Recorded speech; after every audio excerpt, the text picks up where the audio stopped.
네. 오늘도 계속해서 이 마가복음 말씀을 열어 같은데 5장밖에 안 왔는데요. 네. 오늘도 이렇게 마가복음 안에 하나님의 그 복음의 그러한 정말 보물과 같은 그런 메시지들을 우리가 발견하고 그 메시지를 붙잡고 또 살아가는, 그리고 예수님을 따르는 그러한 제자들이 되기를 소망합니다. 마가복음 안에는 독특한 문학적 구조를 가지고 있습니다. 다른 성경에는 없는 마가복음에만 있는 구조가 있죠. 예전에도 나눴던 적이 있는데 바로 한 이야기 안에 다른 이야기를 삽입하는 구조입니다. 이것을 신학적 용어로는 샌드위치 구조라고 이야기를 합니다. 이러한 구조는 바로 마가복음에만 나타나는 독특한 구조인데요. 이 마가복음을 저작한 마가가 이러한 구조를 사용해서 저자들에게 이렇게 성경을, 하나님의 말씀, 복음을 전하는 이유는 다름 아니라 이 두 이야기를 따로 떼어서 생각하지 말고 이 두 이야기를 통해 하나님의 메시지, 그리고 복음의 그 메시지를 발견하면 좋겠다라는 그러한 그의 저작 의도가 있는 것입니다. 오늘 우리가 읽은 말씀 또한 그러한 구조 속에 있는 말씀입니다. 우리가 읽지는 않았지만 오늘 우리가 읽은 혈루증 여인이 고침받은 말씀, 이 말씀은요, 회당장 야이로의 딸이 살아나는 기적 사이에 배치되어 있는 것을 볼 수가 있습니다. 우리 한번 앞쪽의 말씀을 좀 읽어보도록 하겠습니다. 21절에서 24절까지의 말씀인데요, 우리 이 4절을 같이 한번 읽어보도록 하겠습니다. 예수께서 배를 타시고 다시 맞은편으로 건너가시니 큰 무리가 그에게로 모이거늘 이에 바닷가에 계시더니 회당장 중에 하나인 야이로라 하는 이가 와서 예수를 보고 발 아래에 엎드려 간곡히 구하여 이르되 내 어린 딸이 죽게 되었사오니 오셔서 그 위에 손을 얹으사 그로 구원을 받아 살게 하소서 하거늘 이에 그와 함께 가실새 큰 무리가 따라가며 애워싸 밀더라. 아멘. 네. 예수님께서 바다 다시 건너편으로 맞은편으로 왔다라고 이야기하고 계십니다. 저번 주의 말씀이 바로 예수님께서 바다 건너편 거라사 지방 데가볼리 지역, 그곳에서 군대 귀신, 군대 악한 영에 들린 사람을 고쳐주시는 그런 기적을 행하셨죠. 그 기적을 행하고 나서 예수님이 다시 배를 타고 이제 이방 지역에 있다가 다시 유대 지역으로 돌아오신 것입니다. 유대 지역으로 오셨는데 그 오셨을 때 많은 사람들이 예수님이 오셨다라는 소식을 듣고 큰 무리가 예수님을 따르기 시작하죠. 그런데 그 따르던 무리 중에 한 사람이 어떠한 돌발적인 행동을 하게 됩니다. 그 사람이 바로 누구냐면 회당장 바로 야이로라 하는 사람이죠. 그 사람이 갑자기 예수님을 보고 발 아래에 엎드려서 간곡히 간구합니다. 예수님, 제 어린 딸이 죽게 되었는데 주님 고쳐 주시옵소서, 주님 살려 주시옵소서. 얼마나 이 사람이 절박했으면 그 많은 무리들 가운데 회당장이라는 그 직책을 무시하고 예수님 앞에 엎드리면서 그렇게 간곡히 간구하는 것을 볼 수가 있습니다. 그런데 오늘 이 말씀을 보면 조금은 의아하는 것이 있습니다. 바로 그것은 무엇이냐면요, 회당이라는 곳은 바로 하나님의 말씀을 통해서 사람을 살리고 사람들에게 생명을 주는 곳이죠. 그런데 이 회당장 야이로가 자신의 딸조차도 살리지 못하는 것을 볼 수가 있습니다. 단순히 이 말씀은 그저 한 회당장의 딸이 죽게 되었구나라는 것으로 볼 수 있지만요, 이 안에 있는 단어 속에 있는 상징적인 의미들을 우리가 살펴볼 필요가 있습니다. 일단은 회당을 대표하는 사람이죠.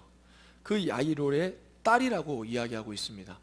성경에서 딸은요, 백성을 의미합니다. 그래서 구약 성경에서 이스라엘 백성들을 지칭할 때 하나님께서 부를 때 시온의 딸들아 라고 이렇게 그들을 부르십니다.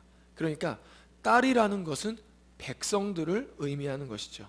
즉 회당장의 딸이 죽게 되었다. 그 말은 바로 무엇이냐면 유대 사회의 회당 체제 아래에 있던 백성들이, 유대 백성들이 지금 죽게 된 상황에 놓여 있는 것이죠. 그리고 얼마나 그 상황이 절박했으면 그 회당장은 바로 예수님 발 앞에 엎드려 간곡히 내 딸을 살려달라고 간구하고 있습니다. 바로 이 말씀은 한 회당장의 딸이 죽게 된 사건이 아니라 바로 유대 회당 체제의 무능함을 고발하는 오늘 말씀인 것입니다. 그리고 야이로는 그렇게 예수님께 간곡히 간구하고 있는 것이죠. 근데 바로 그때 12해 동안 혈루증에서 아무런 소망과 희망도 없이 살아가던 그 여인의 이야기가 나옵니다. 우리 한번 25절 말씀을 같이 한번 읽어보도록 하겠습니다.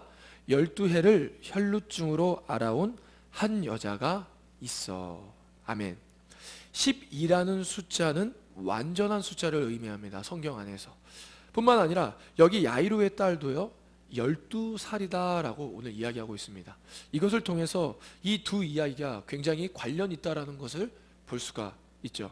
즉 이 여인이 12해 동안 혈루증에 걸려 있다. 즉 이 여인은 혈루증으로 인해서 너무나도 어렵고 절박하고 간절한 그러한 상황 속에 있는 것을 볼 수 있습니다. 26절의 말씀에 보면 이렇게 고백하죠. 많은 의사에게 많은 괴로움을 받았고 가진 것도 다 허비하였으되 아무 효험이 없고 더 중하였던 차에. 지금 이 여인의 상황을 아주 잘 설명하고 있는 것이죠. 많은 괴로움을 받았고 그리고 또 그 병을 고치기 위해서 노력했지만 자신이 가지고 있던 재물 또한 다 허비해 버렸고 그렇게 노력했지만 아무 효험도 없고 더 병이 중해졌다라고 이야기하고 있습니다. 그렇다면 이 여인이 걸렸던 혈루증은 어떤 병이었을까요? 이 유대 사회 속에서 혈루증은 많은 사람들에게 어떻게 바라본 병이었을까요? 바로 혈루증은 아주 부정하게 여김받았던 병이었습니다. 레위기 15장 말씀에 보면 유출병에 걸린 자들에 대한 계명이 나와 있습니다. 여기에 유출병에 걸린 사람이 바로 혈루병에 걸린 사람들을 지칭하는 것입니다. 유출병에 걸린 사람은요 누군가를 접촉해서는 절대 안 됩니다. 왜냐하면 그 유출병에 걸린 사람, 혈루증에 걸린 사람은 그 사람 자체가 부정하기 때문에 그 부정한 사람이 어떠한 물건이나 어떠한 사람에게 손을 대었을 경우 그 사람 또한 부정하다고 여겨졌습니다. 그래서 이 병을 가진 사람은 당연히 사람들이 모여있는 그런 모임에 절대 나갈 수가 없었고요. 종종 결혼한 남편으로부터 버림을 받기도 했다라고 이야기합니다. 이 사람이 부정하다, 죄로 인해서 부정해서 이 사람이 혈루증에 나았을 때에는 반드시 속죄죄를 주님께 드리게 계명이 되어 있습니다. 이러한 병에 걸렸던 사람, 유대 사회에서 그렇게 여겨졌던 혈루증에 걸렸던 사람, 그 사람이 그 병을 고치려고 노력했지만 오히려 더 괴롭게 되었고 그 병은 더 중해져 나아갔고 아무런 도움, 누군가에게 아무런 도움도 받지 못하고 소망과 희망이 없는 상황 속에서 그 여인은 살고 있었죠. 그런데 그 여인에게 한 소문이 듣게 됩니다. 바로 그 소문은 바로 무엇이냐면 예수 그리스도에 대한 소문이죠. 우리 27절과 28절의 말씀을 같이 한번 읽어보도록 하겠습니다. 예수의 소문을 듣고 무리 가운데 끼어 뒤로 와서 그의 옷에 손을 대니 이는 내가 그의 옷에만 손을 대어도 구원을 받으리라 생각함일러라. 아멘. 그 여인이 예수 그리스도에 대한 소문을 듣게 된 것입니다. 나사렛에서 한 청년, 그 예수라는 사람이 있는데 그 사람이 손을 대면 병이 고침을 받고 그리고 그 사람이 명령을 하면 귀신도 쫓김 받고 그 더욱이 그 사람의 가르침은 너무나도 권위가 있어 하나님의 말씀과 같이 여겨졌다라는 이 소문을 듣게 된 것이죠. 그래서 그 여인이 생각한 것입니다. 그 예수님의 옷자락에 손만 대어도 내가 이 죄에서, 많은 사람들이 죄인으로 여기는 이 죄에서, 이 혈루의 근원인 죄에서 구원을 받을 수 있겠다라고 생각했던 것이죠. 그래서 그는 예수님 뒤로 몰래 사람들 무리 사이를 끼어 들어가서 예수님의 옷자락에 손을 댑니다. 그리고 정말 그가 생각했던 것대로 혈루의 근원이 마르게 되고 병이 곧 마르게 되는 것을 우리가 오늘 말씀을 통해서 알 수가 있습니다. 그런데 여기서 예수님께서 많은 사람들이 모여서 예수님을 따라가고 있을 때 자신의 능력이 나간 줄 알게 된 것이죠. 그리고 누가 자신의 옷자락에 손을 대었는지, 그리고 예수님 안에 있는 능력이 나가게 했는지 그것을 찾기 시작하십니다. 누군가가 내 옷자락에 손을 대었다. 그런데 제자들은 이렇게 이야기하죠. 예수님, 여기 많은 사람들이 에워싸 있고 이 큰 무리가 지나가는데 어떻게 손을 대지 않을 수가 있겠습니까?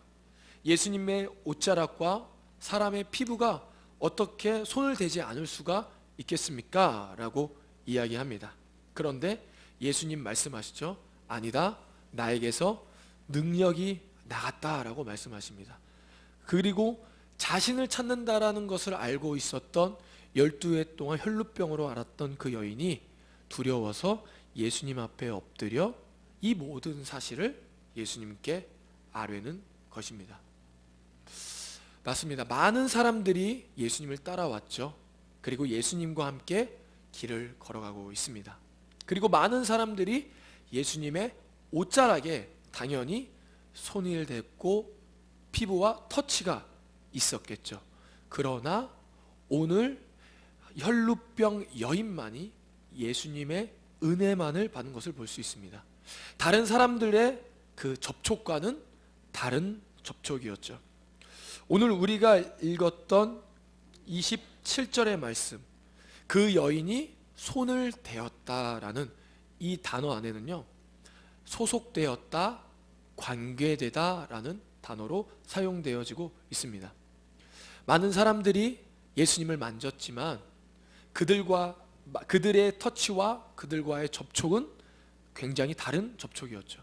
바로 예수님 안에 속해 있는, 예수님과 관계된 만남이었고 만짐이었음을 오늘 이야기하고 있는 것입니다. 그녀가 절박함과 간절함으로 예수님을 만졌을 때 진정으로 예수님의 능력이 나가게 된 것이고, 예수님이 바로 그것을 깨닫고 알고 계셨던 것입니다. 그래서 예수님은 그녀를 향해서 이렇게 이야기하고 계십니다. 우리 34절 말씀을 같이 한번 읽어보도록 하겠습니다. 예수께서 이르시되 따라, 내 믿음이 너를 구원하였으니 평안히 가라, 내 병에서 놓여 건강할지어다. 아멘. 따라, 내 믿음이 너를 구원하였다라고 오늘 예수님 그녀에게 확증해 주시고 있는 것이죠. 그러니까 그 여인의 만짐은 단순히 육체적인 접촉이 아니라 바로 믿음의 행동이었고, 그 믿음으로 말미암아 그녀가 그렇게 12해 동안 알아왔던 절망적인 그 혈루병으로부터 벗어나는 것을 오늘 말씀을 통해서 알 수가 있습니다. 그리고 다시 회당장 야이로의 딸 이야기가 나오죠. 바로 부정했던 그 여인이 예수님으로부터 따라, 내 믿음이 너를 구원하였다라는 이 믿음의 확증을 받고 나서 다시 회당장 야이로의 딸 이야기가 시작됩니다. 우리 그 다음 절인 35절 말씀도 같이 한번 읽어보겠습니다. 아직 예수께서 말씀하실 때 회당장의 집에서 사람들이 와서 회당장에게 이르되 당신의 딸이 죽었나이다. 어찌하여 선생을 더 괴롭게 하나이까. 아멘. 회당장 집에서 사람들이 찾아오죠. 그리고 한 소식을 전합니다. 바로 그 소식은 바로 무엇이냐면 딸이 결국 죽게 되었다라는 소식을 알려주는 것이죠. 말씀 앞에도 얘기했지만 딸이라는 것은 백성을 의미하는 것이죠. 이 회당장의 딸이 죽었다라는 것은 바로 유대 사회 체제 안에, 유대 회당 체제 안에 있던 그 백성들이 죽게 되었다라는 이 소식을 알려주고 있는 것입니다. 그런데 그러한 소식을 들었을 때 예수님은 이렇게 말씀하십니다. 36절 말씀도 우리 같이 한번 읽어보도록 하겠습니다. 예수께서 그 하는 말을 곁에서 들으시고 회당장에게 이르시되 두려워하지 말고 믿기만 하라 하시고. 아멘. 회당장의 딸이, 회당 체제에 있던 사람들이 죽었다라는 소식을 들었는데 오늘 예수님께서 그 말하는 것을 곁에서 들으시고 믿기만 하라, 두려워하지 말고 믿기만 하라라고 오늘 말씀하고 계시면서 그 회당장 집으로 찾아가시는 것을 볼 수가 있습니다. 그 회당장 집에 찾아가자 그 야이로의 딸이 죽은 것을 보고 많은 사람들이 울고 떠들고 있는 것을 볼 수가 있습니다. 그런데 예수님, 많은 사람들이 그렇게 울고 지금 통곡하고 떠들고 있는 상태에서 예수님이 야이로의 딸을 향해서 뭐라고 말씀하시냐면 그 딸이 지금 자고 있다라고 오늘 이야기하고 계십니다. 자고 있다. 즉 회당 체제 아래에 있던 백성들이 지금 자고 있다라고 말씀하고 계시죠. 많은 사람들은 회당 체제 아래에 있던 백성들이 죽었다라고 이야기하는데 예수님은요 자고 있다라고 말씀하고 계십니다. 그러면서 그 소녀에게 이렇게 이야기하시죠. 달리다굼이라고 말씀하십니다. 달리다굼 얘기하자 이 뜻은 바로 소녀야 일어나라 라는 뜻입니다. 그러자 그 아이가 걷게 되는 것을 오늘 말씀을 통해서 알 수가 있습니다. 딸이 자고 있다. 이 자고 있다라는 것은 깨어날 수 있다라는 것이죠. 그리고 예수님의 말씀, 소녀야 일어나라 라는 이 말씀으로 말미암아 바로 그 딸이 일어나고 깨어나는 것을 볼 수가 있습니다. 바로 여기서 일어나다 라는 단어 또한 부활했다, 종교적인 언어입니다. 부활했다, 일어났다 라는 단어로 사용하고 있는 것이죠. 바로 회당 체제에 있었던 이스라엘 백성들, 그 백성들은 회당 체제의 무능함으로 말미암아 영적으로 자고 있었던 것이죠.